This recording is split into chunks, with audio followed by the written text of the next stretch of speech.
Election ముందర రాబోయేది Trump సర్కార్ అని చెప్పి అనటం అనేది ఇంతవరకు జరగల. అంత ఫ్రెండ్షిప్ నడుస్తుంది వాళ్ళిద్దరి మధ్య. ఇప్పుడు ఈవెన్ మొన్న కూడా గవర్నమెంట్ మన బడ్జెట్లో కొన్ని కన్సెషన్స్ ఇచ్చారట. ఇంత క్రితం హార్లీ డేవిడ్సన్ మోటార్ సైకిల్ మీద 100% కస్టమ్స్ ఉండేది, మనకి దాన్ని 50% చేశారు. So Indian government is trying to please the US Trump government. అంటే ఇప్పుడు మన అంతే కదా, మన ఫిబ్రవరి 1వ తారీఖు సీతారామన్ బడ్జెట్లో, సీతారాం ప్రవేశ బడ్జెట్లో they have given concessions to American products. So ఇంత ఫ్రెండ్షిప్ ఉంది, వీళ్ళు గట్టిగా చేస్తే అట్లీస్ట్ కొంచెం తగ్గుతుంది. ఇది ఇల్లీగల్గా అక్కడున్న మైగ్రెంట్స్ వాళ్ళ డిపోర్టేషన్ సంబంధించిన వరకు మనం అనుకోవచ్చండి. మనం ఒక చిన్న ఎగ్జాంపుల్ తీసుకున్నాం. ఇప్పుడు ఇజ్రాయెల్ ప్రైమ్ మినిస్టర్ నెతన్యాహు మన ట్యూస్డే నాడు కలిశాడు ట్రంప్ని. నాకు ఈ కష్టాలు వచ్చాయని చెప్పాడు. వెంటనే ట్రంప్ రియాక్ట్ అయ్యి ఇంటర్నేషనల్ క్రిమినల్ కోర్ట్ ICC వాళ్ళు ఏం చేశారు, అంత క్రితమే ఇజ్రాయెల్ మీద ఇజ్రాయెల్ ప్రైమ్ మినిస్టర్ మీద అరెస్ట్ వారెంట్ డిక్లేర్ ఇచ్చారు. అరెస్ట్ వారెంట్ ఇవ్వటం చాలా తప్పు అని చెప్పి ట్రంప్ ఒక ఎగ్జిక్యూటివ్ ఆర్డర్ వెంటనే థర్స్డే నాడల్లో he gave an executive order. ఏమని చెప్పాడు అందులో, మీరు ఇది ఇమీడియట్గా దాన్ని తీసేసేయండి, లేకపోతే మీ మీద రకరకాల పనిష్మెంట్లు ఉంటాయి అని చెప్పి, మిమ్మల్ని మా దేశంలోకి రానివ్వనని చెప్పి, ఎనీ ICC ఆఫీసర్స్ని వాళ్ళ వీసాలని క్యాన్సిల్ చేస్తానని రకరకాల. సో ఫ్రెండ్షిప్ ఉన్నది అంటే అంత క్రితమే మనకు తెలుసు ఇజ్రాయెల్ ప్రైమ్ మినిస్టర్కి ట్రంప్కి ఫ్రెండ్షిప్ ఉన్నదని. అలాగే మన మోడీ గారు కూడా రేపు నెక్స్ట్ వీకే వెళ్తున్నారు. ఆయన వెళ్ళినప్పుడు డెఫినెట్గా ఇది తీసుకోవాలంటే ఇండియాలో కూడా మీడియా, పొలిటికల్ పార్టీస్ గట్టిగా దీన్ని చెప్పాలి. ఇంతవరకు నాకు తెలిసి ఈవెన్ అపోజిషన్లో ఉన్న కాంగ్రెస్ పార్టీ కానీ ఇతర పార్టీలు కానీ పెద్దగా ఏం క్వశ్చన్ చేయలేదు. ఇంతవరకు మోడీ గారు ఒక ట్వీట్ కూడా ఇవ్వలేదు ఇప్పుడు జరిగిన డిపోర్టేషన్ మీద. దాని మీద ఇప్పుడు మళ్ళీ ఇంకో 384 మందో 394 మందో నెక్స్ట్ బ్యాచ్ వస్తుంది అంటున్నారు. వీళ్ళందరూ కూడా దేవర్ ఆల్రెడీ జైల్డ్.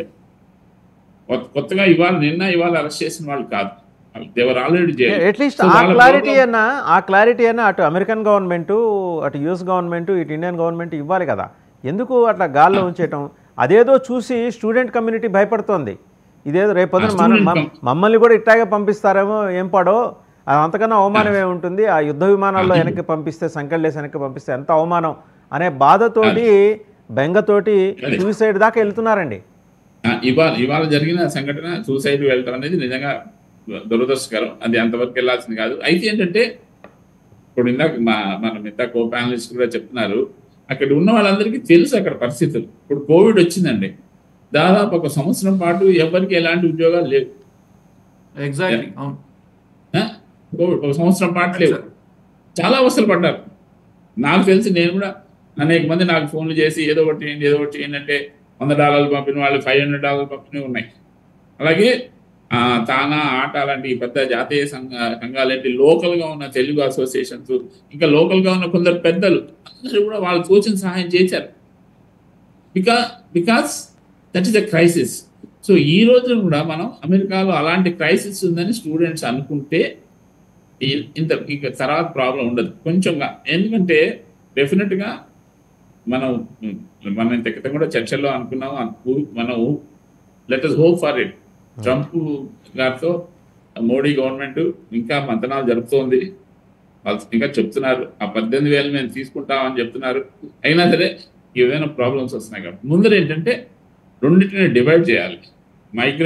ఇల్లీగల్ మైగ్రెంట్స్ వెనక్కి తీసుకోవడం, తర్వాత ఇప్పుడు అక్కడ ఉన్న స్టూడెంట్స్కి కొత్తగా లీగల్గా వెళ్ళిన వాళ్ళే వాళ్ళని ఏంటంటే ఈ 20 hours మించి పని చేయకూడదు, బయట పని చేయకూడదు ఇలాంటి ఆంక్షలు పెట్టిన ఏమైనా కేసులు ఉంటే ఆ కేసుల నుంచి వాళ్ళకి రిలీఫ్ ఇవ్వాలి అన్నది ఈ 2 పాయింట్స్ డెఫినెట్గా government of India should take it up అండి.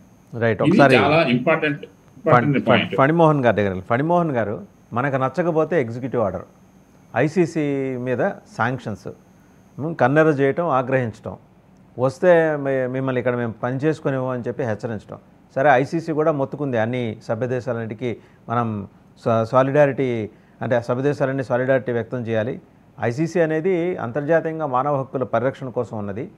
సో ఇవాళ నెతన్యాహుని అరెస్ట్ చేస్తామని చెయ్యండి